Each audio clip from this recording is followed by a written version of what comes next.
Noong November 18, agad-agad na nagsagawa kami ng isang rapid assessment at kagyat na pagsasagawa ng medical mission sa Manicani Island at nakita namin yung tindi ng epekto ng Yolanda.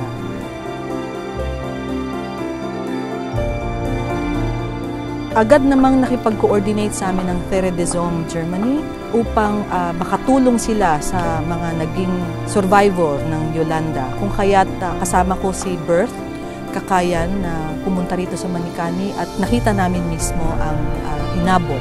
Terre des Hommes Germany is a child rights organization, and we are particularly focusing on children in development policy. Terre des Hommes does not directly implement projects, but we support local initiatives, local projects which are being implemented by people who come from the communities themselves.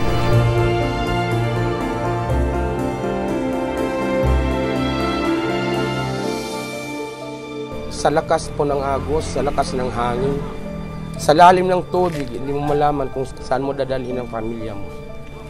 Ang taas ng tubig mo, kung agaano, nag-brown, ang dahon ng niyog na yan, ganun po kalalim. Nung mga past 5, nakikita ko rin na may gumagano na maitim, parang nagdumilim. Dumilim siya, talagang dumilim ng ilan minuto. Tapos, after mga 3 minutes or 5 minutes, pumula na. Gumaganon yung hangin, mapula. Tapos yung katabi ko, yung halimbawa, ganon magkalapit, hindi ko siya nakikita. So nung time na nawala ng tubig, kitang-kita ko talaga ang mga tao na nasa punong kahoy nung bumaba ng tubig, pero napakalakas pa ng hangin. Naandun sa kahoy, naandun sa may mga pader, naandun sa may poste, nasa mga niyog, basta lahat-lahat doon mo makikita kung ano ang hirap na dinanas talaga ng mga tao dito. Yung kinatatayon ko ngayon, yung compound sa school namin, dito makikita ninyo lahat dito ngayon sa school building, yung 4 na school building, sira lahat. Wala ngayon lahat dito, mga sira-sira, libro at saka yung mga gamit sa mga bata, mga gamit sa mga teachers. Yan ang naghihingi ako ng tulong sa inyo. Saan kami magsisimula? Paano kami mag-uumpisa muli? Sana ho yung pagkain. Pangalawa ho, sana may masilungan ang mga tao rin. Sa mga bahay namin, kung paano namin maitatayo ulit yun, yun ang hindi pa namin nare-receive. Ang gusto namin ay sa mga mayroong mga taus-pusong tumutulong, gusto namin magkaroon ng buying station dun sa Giwan, para maibenta yung natitira mga fish cages na mayroon pang mga laman. Importante magkaroon muna ng bahay. Livelihood may balik dahil wash out lahat. Yun ang wish namin, makabangon ulit kami.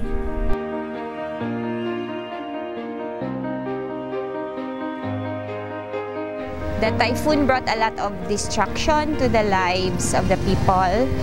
But it's very inspiring how strong they are, and they should be supported to continue with such strength.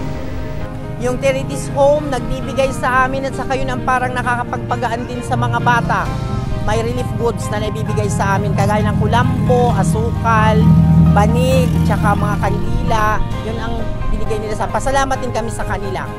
In Tacloban City, which is also one of the most worst hit area, we are working with the Divine Word Hospital or the St. Arnold Medical Mission Incorporated to provide as well relief assistance to the communities, which the Medical Action Group is also doing, and also in providing emotional recovery sessions for children and adults to help them overcome the trauma which was a result of their experience with the typhoon, and as well as to strengthen their hope that there is a future for them, and to build not only individual but also community resiliency, that they would be able to collectively overcome this very difficult time.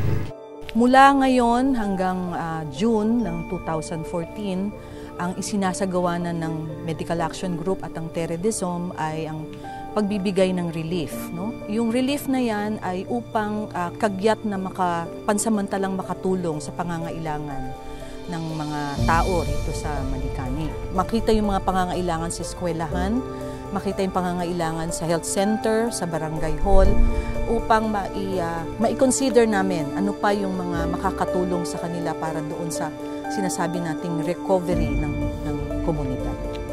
Maayos po yung buhay namin dito. Tapos yung school po namin, sana po maayos na dahil nakatrapal lang po yung namin. Tapos ang init-init po.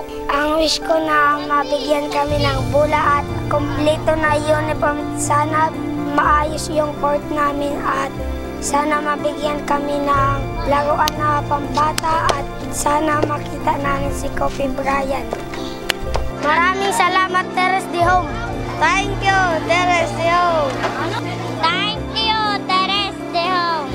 Maraming salamat, Terre des Hommes. Sa mga darating pa pong natulong na darating sa at yung group ng Medical Action Group Incorporated, salamat po sa patuloy na tumutulong po sa Manikani Island. Maraming salamat, Terre des Hommes.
Thank you.